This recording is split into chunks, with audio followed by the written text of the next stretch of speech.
পাঁশকুড়া হসপিটালে স্বাস্থ্যকর্মীর উপর নির্যাতন ও ধর্ষণের প্রতিবাদে বিক্ষোভ মিছিলের আয়োজন করল বিজেপি। এই মিছিলে নেতৃত্ব দেন রাজ্যের বিরোধী দলনেতা শুভেন্দু অধিকারী।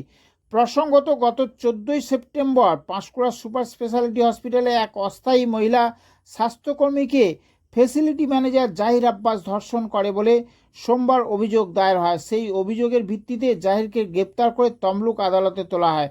এদিন শুভেন্দু অধিকারী বক্তব্য রাখতে গিয়ে রাজ্যের মুখ্যমন্ত্রী মমতা বন্দ্যোপাধ্যায়ের তীব্র সমালোচনা করেন। তিনি বলেন, প্রধানমন্ত্রীকে চোর বলার সময় গলার আওয়াজ বের হয়, কিন্তু পাঁশকুড়ার ঘটনার মুখে শব্দ নেই। তিনি এদিন বিকেল 5:30 নাগাদ বক্তব্য রাখতে গিয়ে ঠিক কি বললেন শুনুন।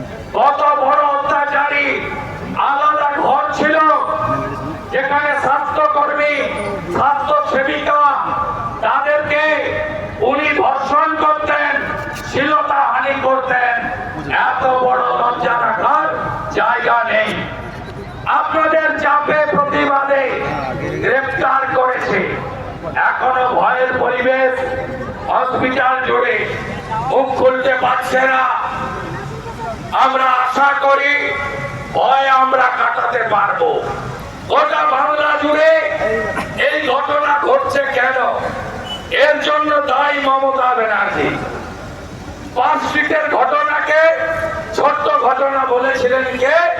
মমতা ব্যানার্জি। আবার কি কামদুনির ঘটনায় ফাঁসির দণ্ডাদেশ প্রাপ্ত লোকেদেরকে জামিন করালেন কে? মমতার সিআইডি। আবার কে? আজকে হাসখালির ঘটনায় তৃণমূলের পঞ্চায়েতের উপপ্রধানের বেটা সিবিআই জেলে। কালিয়াগঞ্জের ঘটনায় অঞ্চল সভাপতির বেটা যাবে। মাটিগাড়ার ঘটনায় সাদ্দাম। এর জন্য দায়ীকে এই বাংলার মুখ্যমন্ত্রী মমতা ব্যানার্জি। তিনি কি বলেছিলেন?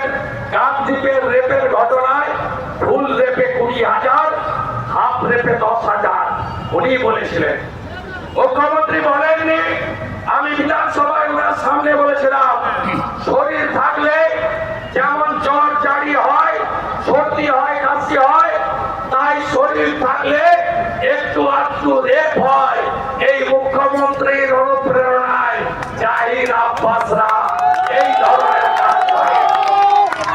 কোন মহিলা, কোন বেটি কন্যা এই মুখ্যমন্ত্রীর হাতে সুরক্ষিত নয়।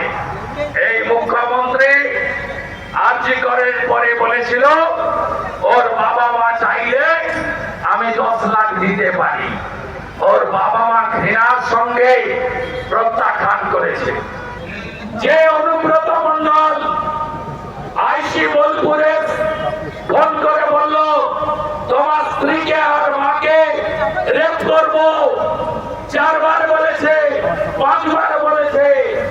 সেই অনুব্রতকে বীরভূমে নিয়ে গিয়ে দলের জেলার কনভেনার 4টে সিকিউরিটি থেকে 22টা সিকিউরিটি করলো কে? মমতা ছাড়া আবার কে? এই মুখ্যমন্ত্রী মুখ এখন সেলাই, সব কথাতে ফটফট ফটফট করে। প্রধানমন্ত্রীকে চোর বলার সময় গলা ফেটে আওয়াজ বেরোয়। বড় বড় কথা বলেন। হিন্দু ধর্মকে গঙ্গা ধর্ম বলার সময় গলা থেকে আওয়াজ বেরোয়। মহাকুম্ভকে মৃত্যু কুম্ভ বলার সময় আপনার গলা থেকে আওয়াজ বেরোয়। 10 বা 9 কলেজে ছাত্রী ধর্ষিতা হলে আপনি মুখ খোলেন না। বীরপুরের ঘটনায় স্বাস্থ্যমন্ত্রী, পুলিশ মন্ত্রী, মহিলা মুখ্যমন্ত্রী, আপনার মুখে শব্দ নেই। আপনি উত্তরপ্রদেশ, মণিপুরে হলে চিৎকার করেন, আর আপনার বাংলায়, আপনার আরজিকর, বীরপুর কোন হসপিটালই মায়েদের, বোনেদের, দিদিদের জন্য সুরক্ষিত নয়।